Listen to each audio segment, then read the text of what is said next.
Scene, ఊరు బయట భయంకరమైన శబ్దాలు వినపడడం వల్ల ఊరి జనాలు అక్కడికి పోగెత్తారు. రేయ్, ఎవరు నువ్వు? ఇక్కడ ఏం పని నీకు?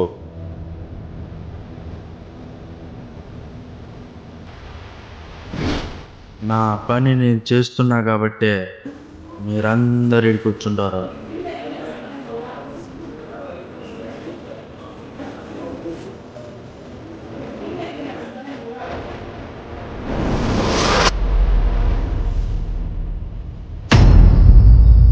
అరు అరే బండి దగ్గరే ఉంటా అన్నాడు కదరా వాడు. ఏయ్ క్యాచవా అరే నిమ్మకాయలు ఏంట్రా ఇక్కడ?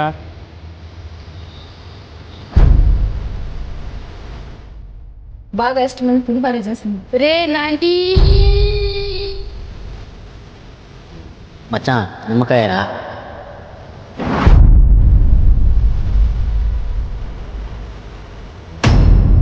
అన్నా, మన ఊర్లో చావులన్నిటికీ కారణం ఈడే అన్నా.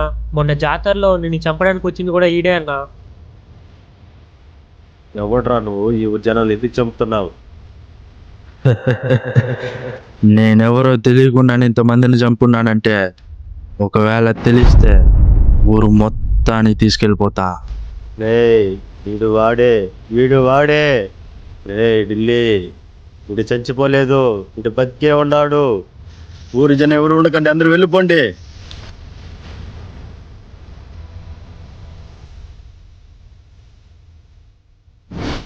ఎవరు స్వామి అతను? ఆ ఊరి జనాన్ని ఎందుకు అలా చంపుతున్నాడు? అతనే రుద్ర, తన తల్లిని మంటల్లో బలికొన్న ఊరిని శపించే నీడ. ఒకప్పుడు ఆ ఊరు కులం మతం అనే భేదం లేకుండా బతికిన ఊరు. కానీ అలా బతికిన ఊరు కొద్ది రోజుల తర్వాత ఒకే జాతికి ఒకే కులానికి అంకితమైంది. దానికి కారణం ఆ ఊరికి ప్రెసిడెంట్ అయిన వీరప్ప. కేవలం తన కులానికి చెందిన వాళ్ళకి మాత్రమే స్వేచ్ఛగా బతికి హక్కిచ్చేవాడు. తక్కువ కులం వాళ్ళు జీవించాలంటే అతని దగ్గర తల వంచాల్సింది. పిల్లల్ని బడికి పంపకుండా తన ఇంట్లో పని మనుషులుగా వాడుకునేవాడు. తక్కువ కులానికి చెందిన వాళ్ళ భూములన్నింటినీ తన పేరు మీద రాసుకునేవాడు. ఎవరైనా ఎదురు తిరిగితే అక్కడికక్కడే చంపేసేవాడు. దానితో మిగతా కులాల వారందరూ ఊరి ఖాళీ చేసి వెళ్ళిపోయారు. కానీ ఆ ఊరి చివర ఒక కుటుంబం మాత్రమే ధైర్యంగా నిలబడి ఉంది. ఆ కుటుంబంలో ఒక తల్లి కొడుకు మాత్రమే జీవించేవారు. ఆ తల్లి కొడుకే రుద్ర.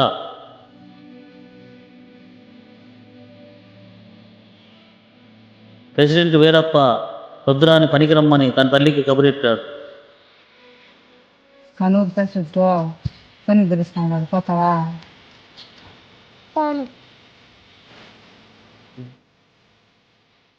ప్రెసిడెంట్ మాట కాదని తన కొడుకుని ధైర్యంగా పనికి కాకుండా బడికి పంపింది.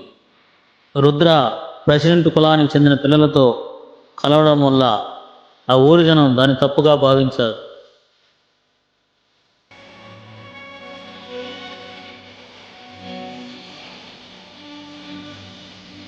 అది తెలుసుకున్న ఆ ప్రెసిడెంట్ వీరప్ప తన మనుషులను పెట్టి ఆ ఇంటిని కాల్చేశాడు.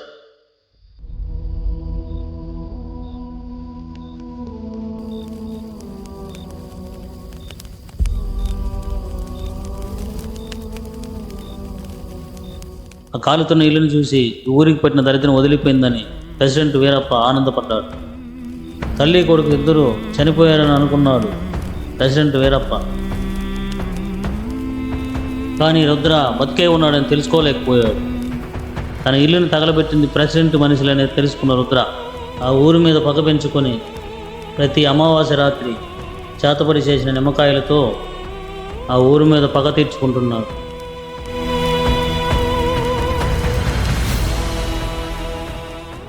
అప్పటి నుంచి ఆ ఊర్లో జరుగుతున్న చావులన్నిటికీ కారణం రుద్రానే.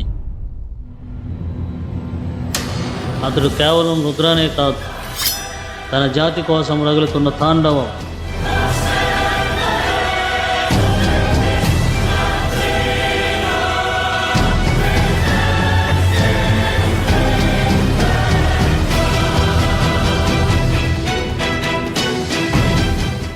నువ్వరా నా ముందు ఇంత ధైర్యంగా వచ్చి నిలబడి ఉండేది? నువ్వెంత, నీ బతికెంత? కూలి నా కొడక. కులం మతం జాతి నట్టం పెట్టుకొని నాకైన వాళ్ళని అందరినీ దూరం చేశావు. గుర్తెట్టుకో, ఇవాళ మీ అందరి సావులకు తీర్పు రాసేదే ఈ రుద్రగాడే. ఊరంతా నా కులపొల్లే. నేను మాట చెప్పిననంటే రక్తంతో రాసినట్టే. దాన్ని తొడపడానికే నేను వచ్చున్నాను.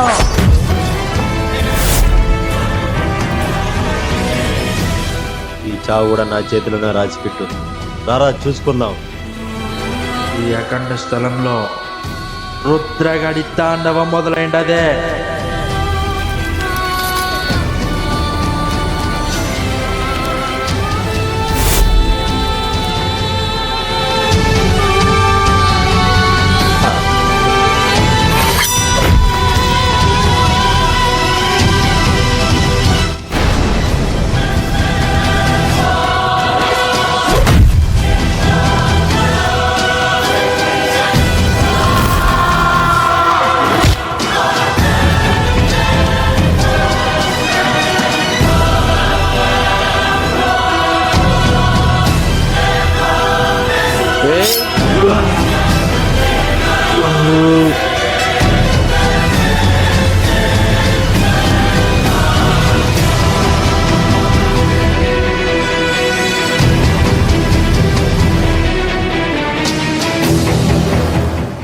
వీరప్ప మళ్ళీ ఈ బొమ్మతో ఎవరిని చంపడానికి ప్రయత్నిస్తున్నాడు. ఆ బొమ్మను తీసుకెళ్లి బయలుపడే.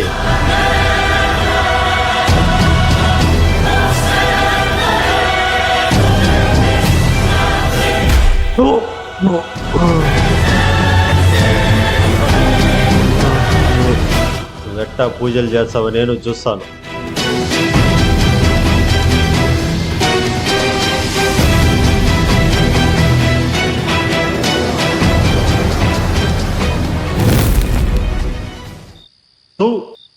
కులం తక్కువ నా కొడక.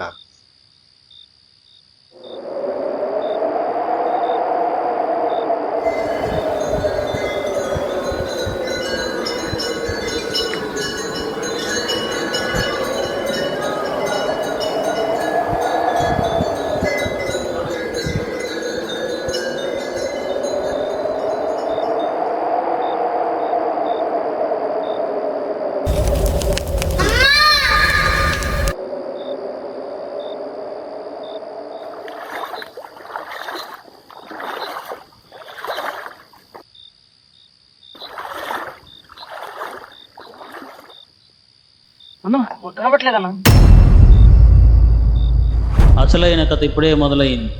ప్రతి అమావాస్య రోజు తన తల్లి తన కొడుకు శరీరాన్ని ఆవగించి ఊరి మీద పగ తీర్చుకుంటుంది. ఆ అమావాస్య రోజే ఈరోజు అయింది.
పాపం చేసిన వారి శ్వాస బతుకులో ఉండదు.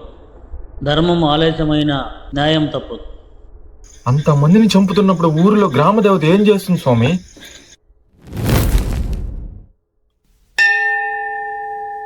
ఓం నమో భగవతే రుద్రాయ. ఓం శాంతి శాంతి శాంతి. పుట్టించడం మాత్రమే దేవుడి బాధ్యత. కులం మతం అనే పేరుతో ఒకరిపై ఒకరు దేశాలు పెంచుకొని చంపుకోవడం మానవుల అహంకారం. ఆ తల్లికి లోకంలో అందరూ సమానమే. పేద ధనికమని కాకుండా ఆ దైవం మంచి న్యాయం పక్కనే ఉంటూ చివరి వరకు నిలుస్తుంది. ఈ కథలో ప్రెసిడెంట్ అయిన వీరప్ప ఆ ఊరిని కులం మతం పేరుతో నాశనం చేశాడు. తక్కువ కులం వాళ్ళని చులకనగా చూశాడు. ఆ కులం వారిని హింస పెట్టి ఆ ఊరి నుంచి దూరం చేశాడు. ఏది ఎలా ఉన్నప్పటికీ న్యాయం మాత్రం రుద్రాగారి రూపంతోనే గెలిచింది. తన తల్లిని చంపిన వీరప్పని రుద్రతాండమాడి పగ తీర్చుకున్నాడు.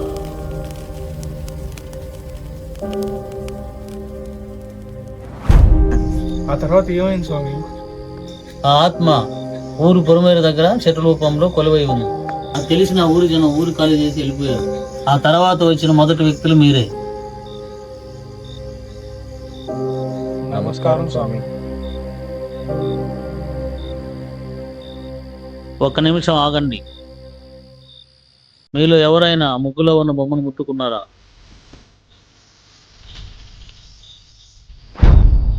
ఏమినా ఈ బొమ్మ? అవును స్వామి.